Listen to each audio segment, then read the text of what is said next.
Welcome to Coming Home, Survive and Thrive in Homeschooling. Calli from the Ark Education is back for part 2 of Homeschooling Neurodivergent Children. We spent time exploring some of the ideas more deeply than we could in our earlier podcast. We talk about the explosion of autism and other neurodivergences. What could be causing this, and what can be done to minimize or mitigate? Lifestyle, especially our food, is discussed. What is the relationship between our modern nutrient-light foodstuffs and the playing out of symptoms? Other aspects of our modern life also come under scrutiny. Some parenting help is offered with setting boundaries, consequences, and how to prepare your neurodivergent child and teen for life in the adult world. Calli goes over what and where to buy resources that suit your family's needs. And what about Ritalin? We carefully talk about the what, why, and when of this controversial drug. If you haven't already subscribed to my channel, please do, and share it with other homeschooling families. There is so much wonderful content on this channel for families to survive and thrive in homeschooling. Welcome, Calli from the Ark Education New Zealand, back for part 2 of Neurodivergent Children and Homeschooling. Hi, Christine, and a Happy New Year to you and a Happy New Year to all your listeners. May 2024 be abundant and successful and onwards and upwards. Yes, it's a new start, absolutely. Calli, thank you for coming back. With the first interview that we did regarding neurodivergent children and homeschooling, I realised that I needed to speak with you again because there was more to ask and I needed to return to some of the things we talked about because there was just more to know. So the first thing I want to go to is anybody who's not living under a rock can see that there has been an explosion in autism and neurodivergent children in general.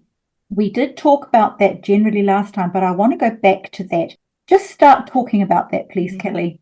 So even as an educator myself, I noticed that certainly in the last 10 to 15 years, it has grown exponentially. So that it is a controversial subject to talk about because a lot of people don't even want to look at it, but there are several theories that are floating around about why this could be a problem. Probably the most controversial at this stage is vaccinations. The vax debate has been raging for quite some time now, and some people believe that it is the rate of autism, at the very least, has risen with the rate of vaccination, particularly the MMR vaccination. So that is one theory. Another theory is that it's simply evolution and that we are evolving to use the right side of our brain more than we are our left logical side of our brain. And that kind of leads into the esoteric where, the right side of your brain is all about spirituality and intuition and all those touchy-feely emotional things, and creativity, very much around creativity. So seeing as that most neurodivergence is actually about right brain dominance, that could be another theory that has legs, so to speak. There's also lifestyle. We've had such fast moving change in our lifestyles, the way we eat, the amount of chemicals and preservatives and pollution in the air and heavy metals and all those sorts of things that would obviously affect especially fetuses and young children.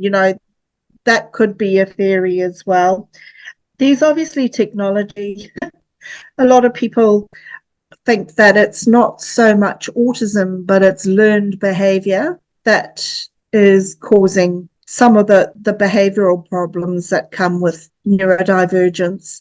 I don't think that that is a very valid theory. I think that some children do misbehave, and that's usually due to poor management around technology and screens and things like that. But it's not the cause so much as it is a consequence of, if that makes any sense at all. You know, the way our families have nucleated, and, you know, families spend less and less time together because parents are often working, and the behaviors that could be construed as autistic, or, you know, that some of the attention seeking behavior can also be misconstrued as behavior that a neurodivergent child would come out with, can be a symptom of not enough attention, basically, not enough of that human attention. I've worked in ECE centres on and off for the last year or two, and it's mind-boggling to see some kids dropped off, and these are like 2-year-olds, dropped off at 7 o'clock in the morning and picked up at 6 o'clock at night. Now, you can't point fingers at the parents, because what they're trying to do is provide their children with the best that they can give them.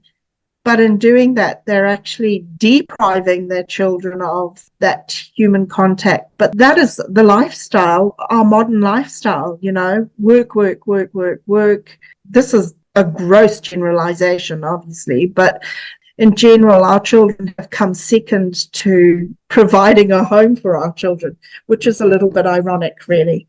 And lastly, I mean, if you really want to get esoteric, you know, some people believe that it's just, and I guess that comes with the evolution side of things, that it's just a shift in the whole cosmic makeup, that these neurodivergent children who are coming in are definitely more sensitive and often more intuitive and more able to problem solve in a very out of the box way. So it's almost like they're coming in droves at the moment to help us move forward, you know. So there's a lot of theories around why so many of our children are coming in and are neurodivergent at this stage. Yeah. So depending on where you sat as what you thought the answer to that original question was, what's behind the explosion, if it's a basic one of looking at lifestyle, that can be changed. But if it's more down to cosmic shifts and potentially going back into a form of paganism, you're not even going to be motivated to want to change that, because you would feel that that was a child's destiny. So I guess if that was a listener's perspective, from here on in, this interview probably is just going to be entertainment for them and no more. So let's concentrate on the family who do want to make some changes. And lifestyle changes, we can deal with that. We can talk about foods, etc. But I was interested to hear what you said about the early childhood centres. I do share your concern about that, and the irony of parents wanting to upscale their lifestyle, but they're leaving their greatest life investment, which is their children, behind. And I don't want to particularly address it today, but as a separate issue, I do think as a community we need to be expressing grave concerns about this and talking to parents and helping them to understand their motivations and help. Because one of the effects I see of having a child in a childcare centre is that the parent has got no experience in parenting, so they don't know how to do it. Even if you are a parent that believes in the whole cosmic evolutionary thing, it's really important, Christine, to realise that we're not trying to change the child. We're trying to change the environment in which the child is in so that they can thrive. If they can thrive, then you are thriving as well. All of us, whether we believe that child has come in for a reason or not, we can all make it easier for ourselves and for them. All parents. All right. Yeah. So let's go on to the lifestyle changes that can be made for a child and the family by extension, and go back to talking about the important changes as we examine and question some of our modern convenient way of eating, which is just so normal to so many households. And the lack of even basic cooking skills does seem to be a concern. Let's go back and talk about that for a while. What have you seen in the work you've done with families where they have brought more natural eating into the household? I've actually had a couple of really highly autistic children and with comorbidities, with all sorts of things going on, that parents have changed their diets to a high fat, as in good fats, high fat, high protein, low carb diet, and that has made an exceptional difference in all sorts of things, in attention, in emotional regulation, and all sorts of all that side of the behavior. It's almost always been as organic as possible, so any vegetables that they can get down their children's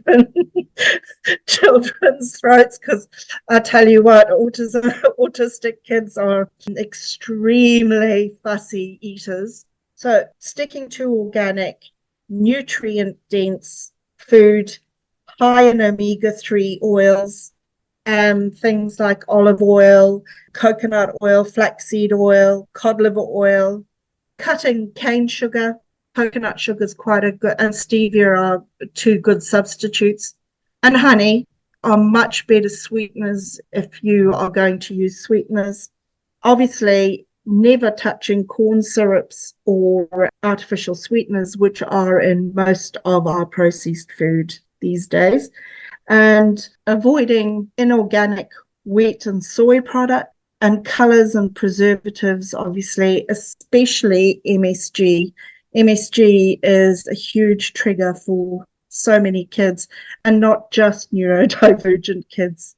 I know that with my son, he's neurodivergent. He has dyslexia and he's very high functioning autism, but there's traits. And I remember when he was younger, especially, if he ate crisps, chippies that had MSG on them, he would go Burko. And he'd get ratty and horrible. And it took a while to realize that that's what was triggering him. We didn't eat a lot of that stuff, but if we went to a party or something and he had bits and pieces that he didn't usually, I never forbade food, because that can also become an issue with a lot of kids, the forbidden fruit. But yeah, so MSG turned out to be his huge trigger. It is for a lot of kids. So there's a lot of products that use MSG, things like, especially the Chinese products. Be warned that they are loaded with MSG. So basically, the high fats, if you can get the fats into your children, quite a lot of people hide them or in dressings or put them in a soup or whatever you're cooking. Cooking from scratch, basically, is probably your best bet, and using as much organic produce as you can. And I think that's a dying kind of art, especially amongst maybe not my generation. I still cook from scratch. I never use ready-made sauces or anything like that. I don't know what's in them, so I'd much rather cook myself, and I enjoy cooking. But those families that we were talking about that are so busy, that are always working, that don't really have time for life. They don't. They will buy that convenience food. but I think it's to their perils. Going back to basics, basically. Funny how we end up going back there, isn't it? For all our modern living, it's our forebears knew, didn't they? And they've been doing it for millennia. Yeah.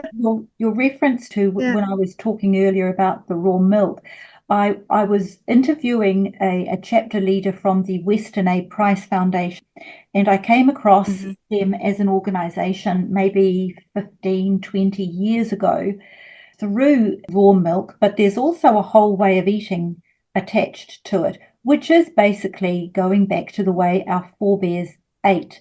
So there's a lot of crossover between them, I noticed, Calli, and what Phyllis was talking to us about. In the fats area, using butter and dripping, also highly recommended. And actually avoiding soy altogether, even if it is organic. Soy is a xenoestrogen and it's best avoided. And most processed foods have it because it's an excellent filler and it's cheap. There's more and more reasons to seriously look at the way you're eating and preparing food. So I commend the Western A. Price Foundation to the listeners, and I will insert, the podcast that I interviewed her with, but also their website, because part of what they do is they make recommendations that no matter where you live, if there is a farm that can supply you with raw milk or grass-fed beef or other good, healthy, organic fruit, produce, meat, they have lists and contacts as to where you can go. They've got a whole international site that you can go to. That's amazing. I was about to mention this actually, and I think it's worth mentioning. You know, a lot of kids won't eat their vegetables, but what I found is that if you grow them with them, you get them to plant them, you get them to nurture them, they will eat them. That's another thing that's so wonderful about educating at home, is that you have the time, the space, so to speak, to do that. You can do a whole year's of work on it, and it's something that really benefits the kids in that they get to eat what they grow, and you know what's in it. We talked about how you can take that lifestyle and it can become your educational jumping off spot. It will become your curriculum. And especially because so many of the neurodiverse children are so very hands-on, and that's their best way of learning. Anyway, I leave that as a suggestion to listeners that it's part of your homeschooling and parenting help that we're talking about today, isn't it? It's all so connected. Nothing exists on its own, does it? It's so true. So true. Let's move on to talk about some more specific parenting issues then. We've kind of moved into it quite naturally with the whole eating and behavioural issue. I'd like to talk about setting boundaries and consequences for children who are neurodiverse, because we know that children need boundaries and consequences as part of their life learning skills. I observe a pretty poor job, to be honest, in some families dealing with consequences and boundaries. And I can imagine there would be families also that would struggle with these kinds of parenting issues too, but the neurodiverse still need boundaries and consequences. Can you please give your opinion and observations on successful boundary setting and consequences for these families with special need children? Again, this is connected to our lifestyle. I would wager that the children who have these boundary issues are the same children that have very little contact or connection with their parents, because actually boundaries and consequences don't so much need to be set as they grow organically when there is a strong connection. If any child is strongly connected to anybody else, an adult or even a peer, those boundaries come naturally. Obviously, we all break those boundaries every now and again, especially if we can't regulate what is happening around us. But For me, the initial thing is to ensure that you build a connection. They will start feeling like they want to behave. If you are imposing boundaries on most children, they are going to push because those boundaries aren't intrinsic. They're not wanting to behave in a certain way. They're behaving in a certain way because they're being told to behave in a certain way. It's an extrinsic. It's really, really important that that connection is made, first of all, and established and really nurtured. If you're struggling with behavior, and we all do at some stage, it's usually a disconnection with your kids at some level. And it's not just you, obviously, it's also them, because it takes two to tango.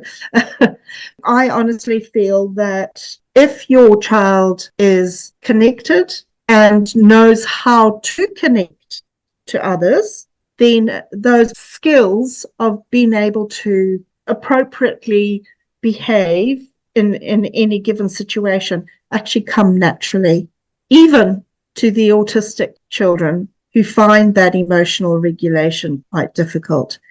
But you also have, depending on what spectrum your children are on, you do have children who actually have never been taught and need explicit teaching on how to behave. And we just don't think like that at all, because for any, and I put normal in inverted commas because none of us are really normal. We're all unique, but any person who's behaving typically knows that you don't say this in this situation, you don't do that, because you know that it's going to offend or shock or hurt somebody. I'm actually working with a student at the moment who is really struggling with this and cannot understand why other children and adults find it really difficult to talk to him or to be his friend. And it's not because he's an awful young man. He's actually an exceptionally brilliant young man that has so much to give, but has never been taught how to connect. So we're working on teaching him how to connect. I've actually created a booklet for him that we go through, and every day he can look through the booklet and say, oh, okay, today I'm going to work on this. and it's things like, your opinion isn't always wanted, so it's best to ask if somebody wants your opinion or not, because he can't gauge whether his opinion would be, offensive or not. And with younger children, teaching them to formally greet somebody, because some of them don't even know that that's what you do. When we walk into the house, I want you to stop and say hello to whoever it is, to the adults, and wait until I tell you that you can go and play. You have to be that explicit with a lot of these children. It doesn't come naturally to them. If you've got a child who's constantly looking for attention because they're not connected to their parents in any deep level, they will always be looking for attention. And attention-seeking behavior is often inappropriate. So make sure that you are connected with your child. And if they're neurodivergent, you might even have to teach them explicitly how to behave in a situation. Many children learn the appropriate social cues because they can observe them, they can see, and that's one of the advantages of your children being with you. So they can see when you walk into a house, you smile, you look the person in the eye, you greet them. But perhaps some neurodivergent children don't know how to read those cues. So I'm wondering if it's similar to the best way to learn your times tables is just simply to learn them rather than learning them through experience. Just easier that way. And I would think that some neuro kids just simply need to learn that there are ways that if they want to be included, if they want to not be lonely, if they want to not be rejected, they need to learn whatever it is that as their parent you feel is necessary for them to avoid those tragic social consequences. Working with this young man that I am working with at the moment, I find that telling them explicitly what to do works a lot better than telling them what not to do. Because what ends up happening is, if you're focusing on what to do, that negative behavior actually falls away because that's what they're focusing on. If you're telling them what not to do, they focus on what not to do, and then that behavior actually proliferates, or it makes it much more difficult for them to replace that behavior. So be really proactive in saying, this is what we do. They will say, no, this is not what we do. So what do we do? And get them to repeat that back. So I guess that's where the boundaries come in. Don't expect your child just to know, especially if they're neurodivergent. Always stating your expectations helps as well. Okay, we're going to so-and-so, we're going to this group, there will be this many kids, and do you remember how we greet people? If something goes wrong, what do we do? And you sort of try and preempt these things. It's really important for it to be very explicit to them, because it just doesn't come naturally. Mm-hmm. It does lead quite nicely, though, into the role that as homeschooling parents play in preparing these neurodiverse children to be able to live in the adult world. That must feel, I can only imagine, quite daunting, and yet so very, very important. So can you talk about some specifics of, we've already discussed nutrition, so they're going to have to learn their own nutritional skills, how to look after themselves, etc. What kind of life skills, Calli? Be specific. What do the parents need to teach their growing, almost adult children? As rudimentary as this sounds, teaching them to feed themselves and to look after their immediate environment is absolutely essential, because a lot of neurodiverse kids get into their own little world, and the outside world finds it very difficult to compete with the inside world, so to speak. So teaching them to be in a routine, when you get up in the morning, we do this, and get them to do it themselves. Even the high functioning kids find it quite difficult in their teens. Our neurotypical kids find it difficult in their teens to build these habits and look after themselves. So independence, the physical environment and the physical side of things is really important.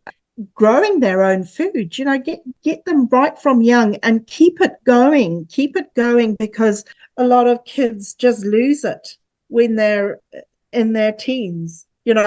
They stop doing all those planting their own food. I guess they get interested in other things. But if you can continue that, give them a part of the garden that they're in charge of and say, you're growing the cabbages and the carrot for this season for the family.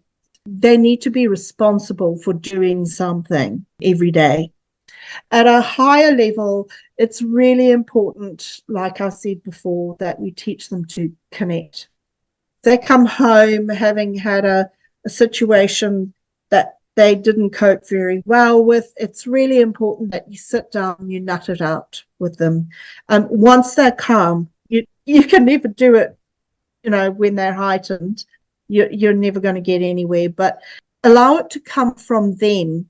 Questions are a really good way to do it, but not accusatory questions, but things like, why do you think you felt like that? Or why do you think you reacted that way? What do you think a better way would have been so that you're happier and that other person's happier? It's really important to spend that time, especially with our neurodivergent kids, which isn't always easy. I mean, it sounds easier than it is, but address those issues as soon as you can, rather than allowing them to just fester, or just hoping that they'll resolve themselves. They don't resolve themselves, I can tell you that. They usually turn into a habitual behavior that doesn't serve anyone.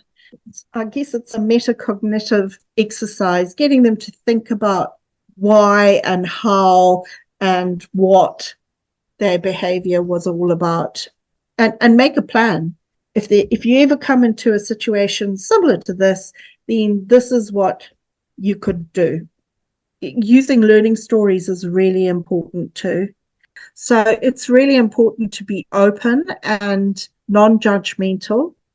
Listen more than you talk, and even if you're shocked, keep that off your face.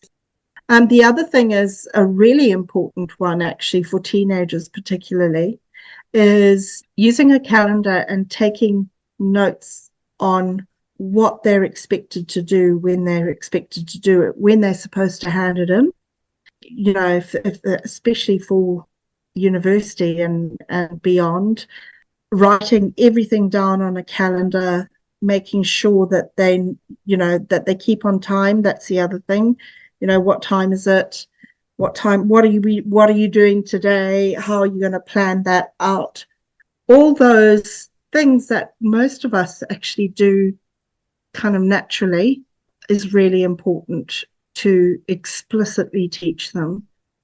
And they don't, particularly autistic children, don't pick it up through modeling, because they're in their own little world. They're not watching you as much as you think that they could be or should be. So that's why the explicit side of things needs to become a really strong part of your routine. Right, being explicit, and I like what you say about just going for the basics is good. So that also, let's get more into some specific homeschooling help now. What are the educational resources that families with the younger neurodivergent children actually need to be buying, and where can they be bought for the best price? Especially with little ones, visual aids are really important. So having charts and learning stories, like little booklets on little, like everyday things. What do you do when you don't like what you're eating? And those are really quite useful and important things to have. Also, looking at identifying emotions in themselves and in other people. There's lots of cards and games and things that you can do. So Twinkle, which is spelled TWINKL, is it's actually an international resources site, but they have a lot of free resources that you can tap into. You can also subscribe to them. And they have not only for neurodiverse kids, but actually for a lot of homeschooling stuff. It's a brilliant site to be able to use. So I highly recommend that. There's lots of resources for neurodivergent kids I think they still have it under special educational needs. I can't remember, but Twinkle's a great resource. I highly recommend getting a laminator and laminating a lot of these resources. I think you can pick up an A3 laminator for, I think the last time I saw was $40. You will use it a lot, especially with your neurodiverse kids, laminating their charts and things like that. Autism NZ is awesome. Have a look. And on the Ministry of Education site, there's quite a few videos and some really great resources there, actually. They're getting better and better. I don't know why they don't advertise it more, but it's not always known. If you need to talk to anyone at any stage, I am more than happy. I'm helped a few parents get their head around where to go and what to do, especially in their area. And that's internationally, actually. It's not just New Zealand. There's several other sites. There's the Davis Dyslexia site, which has some really good information and resources that you can buy that aren't too expensive. Dyslexia.com, that's their site. Obviously, the Ark Education.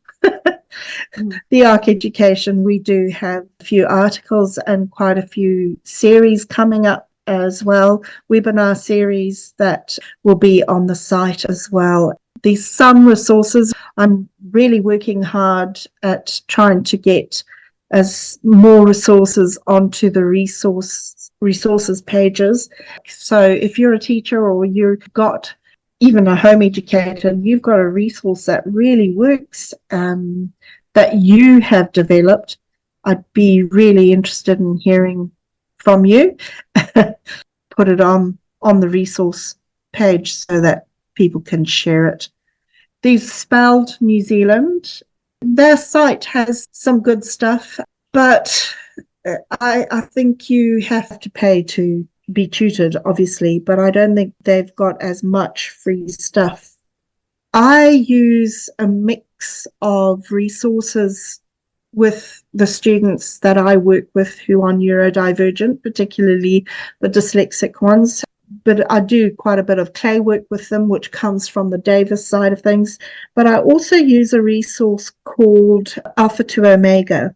Now, it's really expensive to buy as a book. You can get them secondhand on Amazon, and they're not very expensive.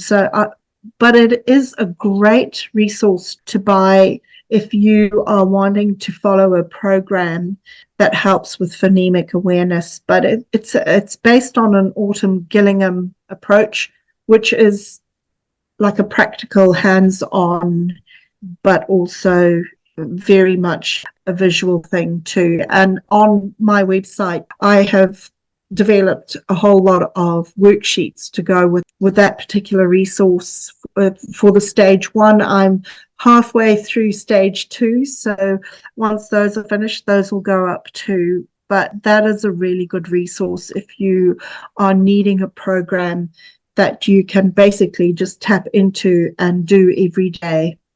It's not just spelling and reading, it's grammar and punctuation and all the things, but it's introduced in a way that kind of natural rather than randomly, if that makes sense.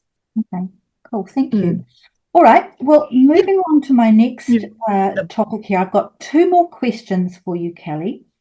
The first one is about Ritalin. I'd really like to hear what you've got to say about it, please. Okay, Ritalin. Yeah, that's a really emotive subject, really, for a lot of parents. I totally get it. I would rather not go the Ritalin way if I possibly could, if I had a child with ADHD.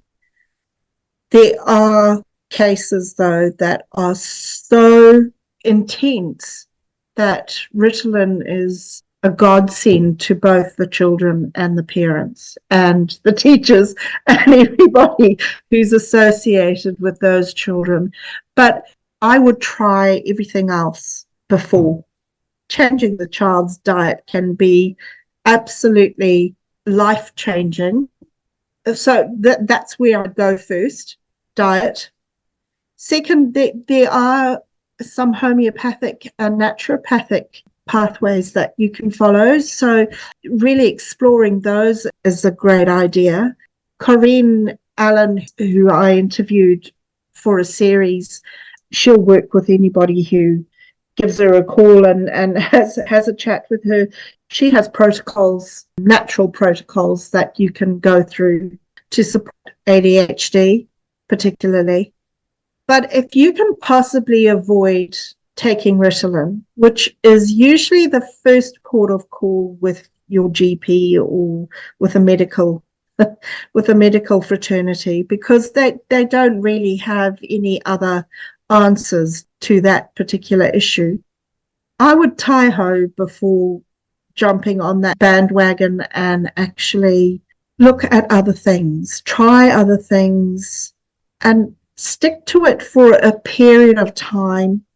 If your child is on Ritalin and it's working, you need to make sure that they are getting it regularly, because I've been in situations where it's a split home, and one of the parents does not agree with the Ritalin, so they don't give the Ritalin to the child when they're with them, and it's diabolical, because they really do go through withdrawals, and their behavior is 10 times worse than if they just didn't have the Ritalin in the first place, if that makes sense. So it's really important that if you are doing the Ritalin route, that number one, the dosage is right, and number two, that it is regular and that it is safely given. People think that it's actually a down, it's not. It's actually a stimulant. It is a really controversial thing, but like I said, some children can't function without it. But for me, I think it's the last resort, not the first. Thank you. And I would imagine too that parents who are listening, perhaps their child is on Ritalin, but they haven't explored lifestyle changes. You'd need pretty careful medical observation, wouldn't you, if you wanted to transition out while you transitioned in a new way of living? Absolutely. Do not take your child off at cold turkey. It won't be fair on them, and it certainly won't be fair on you either. Let me tell you what, the consequences aren't very pretty at all. You've got to remember that it actually is addictive in how it makes you function and how it makes the children function. So, and as they grow up, some kids come off Ritalin when they're old enough, others don't. They go through their entire adult life on Ritalin, which is also must be incredibly expensive, really. I don't think it's completely free. Thank you. I felt that was a pertinent thing to be asking. It's been around for a while, and it was just interesting to hear your comment. Thanks, Calli. Last question for you. Could you please advise family and friends how best to support the families that have children with neurodivergency? First and foremost, please keep your judgments to yourself. As a parent of a neurodivergent child, and you've got to keep in mind that quite a lot of the time, they are neurodivergent themselves, even if it is undiagnosed.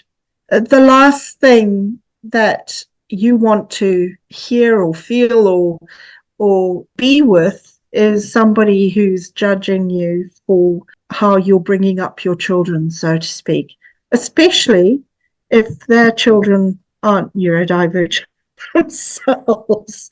You walk a mile in my shoes comes to mind. So non-judgmental, be there as a sounding board, because it is really frustrating, and sometimes parents feel horribly guilty for feeling like they want to strangle their child because they're sending them nuts, but it's really important that they have a sounding board, that they can actually say that, I love him, but I just want to kill him today. We need that, and we need that with no judgment put on it at all, or consequences for that matter. And if you want to help them, don't give unsolicited advice, first of all, because that never goes down well. It doesn't go down well in any situation, but particularly when you're talking about parenting and somebody else's children. And if you want to help, offer to take the kids off their hands for the day or for a walk, or offer to take them to the beach, go for a swim. And often the more outdoor you take these children, the more into nature you take these children, the better they are, because they just totally relax, and that whole natural environment is very much a panacea for most neurodivergent kids. The biggest thing with a lot of parents of neurodivergent kids is that they find that their social circle shrinks because people don't want to put up with their children. Whatever you do, if you are wanting to help somebody who's struggling with a neurodivergent family or child, don't isolate them.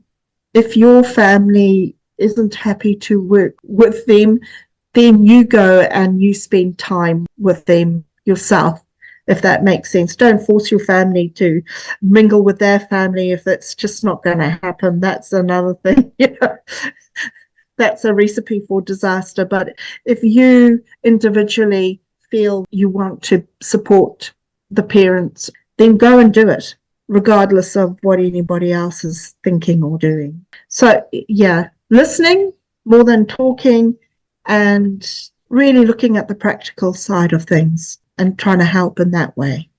All right. Thank you. Thank you so much. For those families with neurodivergent children, I sincerely hope you found today's podcast helpful and encouraging. The websites Calli told us are listed in the description box. If you would like to share your story about homeschooling with a neurodivergent child or children, I would love to hear from you. Your experiences will be of enormous encouragement to others. Contact me and let's talk.